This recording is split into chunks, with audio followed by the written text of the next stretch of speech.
Hello everyone, Jason here. Welcome to this special episode of Pulp Crazy. Earlier this week, I released a video on Robert E. Howard's Solomon Kane stories, and I mentioned that I hadn't seen the movie starring James Purefoy yet. Well, this week the Blu-ray came in the mail, and I just got done watching it, so I thought it would be a good time to do a review on it. A little background. This film was released in 2009, but it wasn't widely distributed in the US.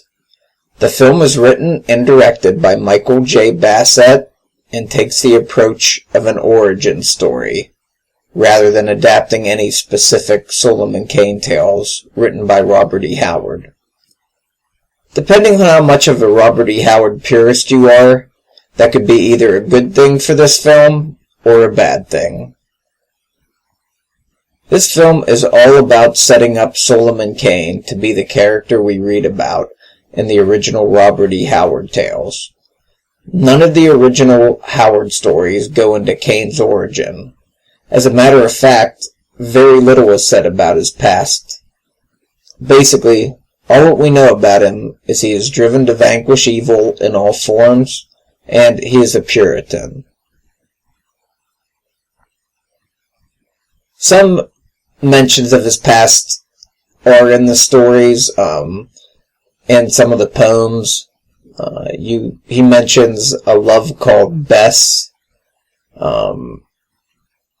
He seemed to have known Richard Grenville, but there really isn't a whole lot of deep storylines in regards to his family, where he comes from, that type of information.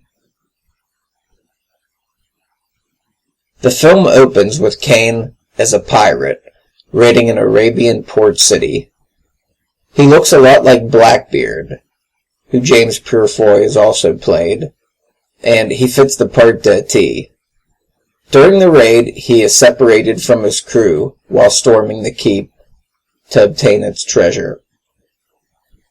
His crew is slaughtered by a supernatural being that pops in and out of mirrors, and Kane himself encounters a being named the Devil's Reaper. He is a tall man dressed in black robes, and he carries a flaming sword. He tells Kane that his soul has been forfeit, and it now belongs to the devil, and the Reaper is there to collect. Kane manages to jump out the window and escape. A year passes, and we find Kane is now clean-shaven and staying in a monastery or abbey back in England. His body is covered with tattoos and markings meant to conceal him from evil. He is on the road to redemption, but is forced to leave the sanctuary after the head priest has a dream that foretells it. Thus Kane leaves and begins wandering. He comes into contact with the Puritan family who are on their way to travel to the New World.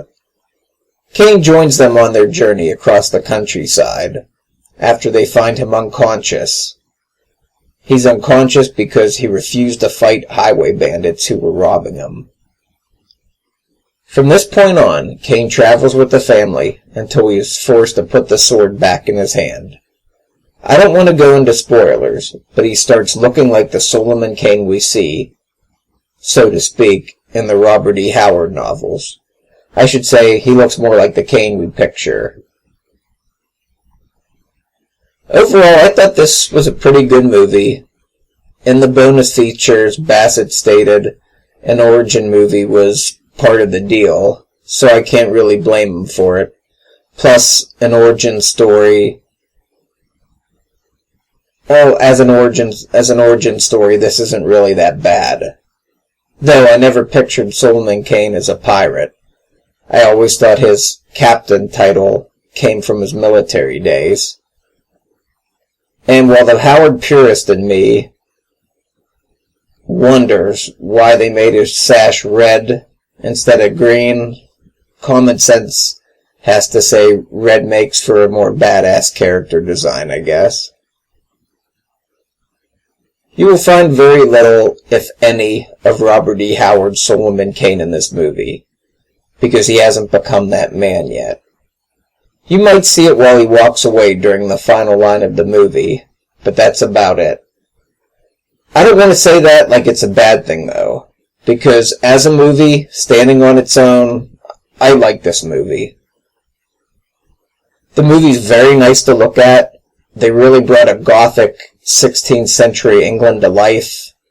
I love how they use practical and special effects in regards to the supernatural elements.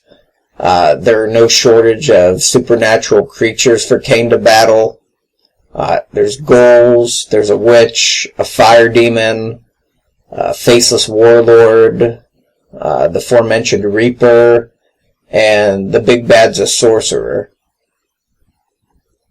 It should also be noted that Kane's origin for this movie would be right at home in an issue of Weird Tales. There are weird and supernatural elements that come into play with Kane's past, and I'll leave it at that.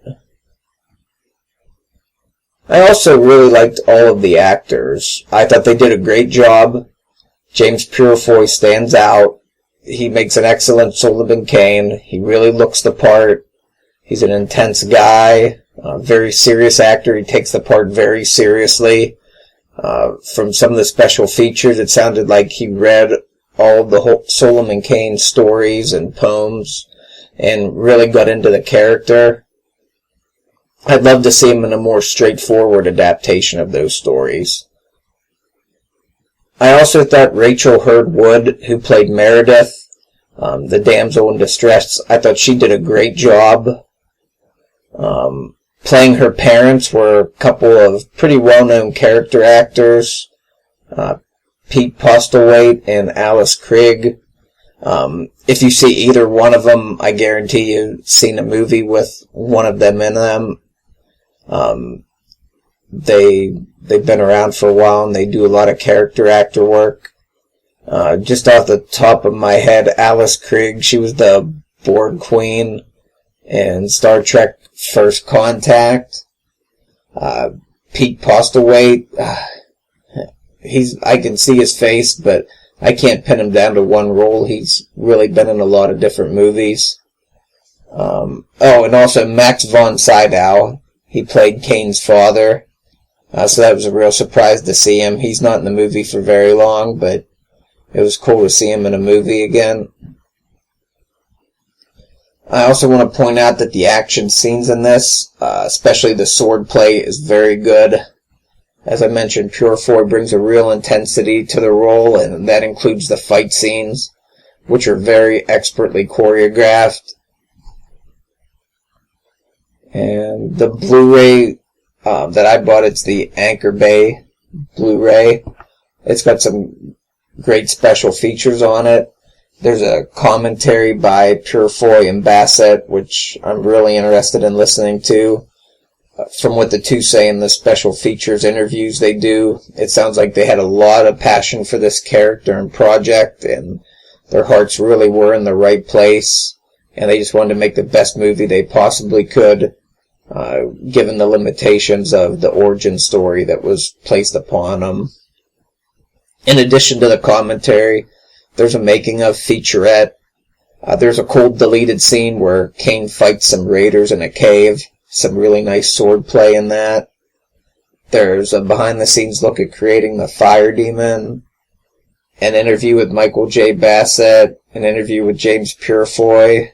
And some original concept art, too. Overall, I would give this movie 4 out of 5 stars. It's not perfect by any means. And for the Howard purists, this isn't the Solomon Kane movie we wanted, but I think it's a pretty good sword and sorcery movie by itself. I like this a great deal more than the recent Jason Momoa Conan the Barbarian movie. That wasn't a good Conan movie, but it was a decent sword and sorcery movie. This might not have been the greatest Solomon Kane movie that could have been made, but at the end of the day, it is a very enjoyable sword and sorcery movie. Purefoy, he's a great actor. He really puts this movie on his shoulders and carries it with his intensity during the fight scenes. and his dedication to bringing the character of Solomon Kane to life.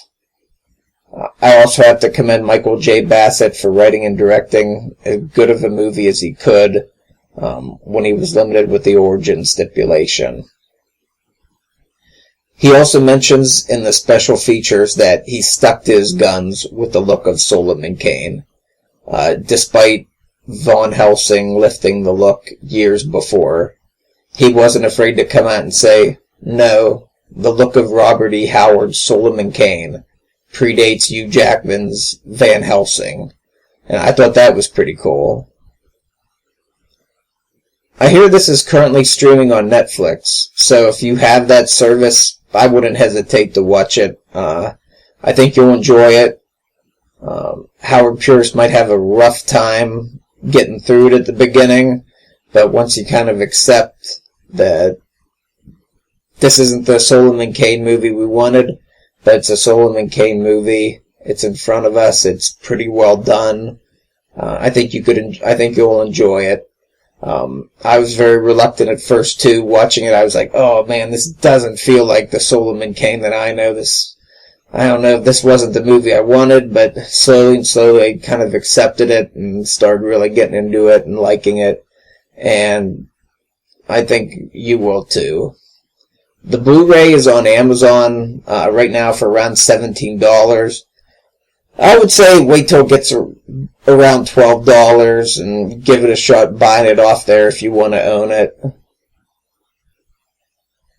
But I think it's a pretty good movie, and if it comes to Redbox too, I'd definitely rent it. It's definitely worth $1 and change to rent it for a night.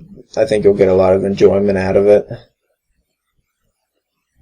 Well, that's it for this week's episode. Thanks for watching. Pulp Crazy is located at pulpcrazy.com. I'm at Pulp Crazy on Twitter and facebook.com/pulpcrazy. You can also email me, pulpcrazy@gmail.com.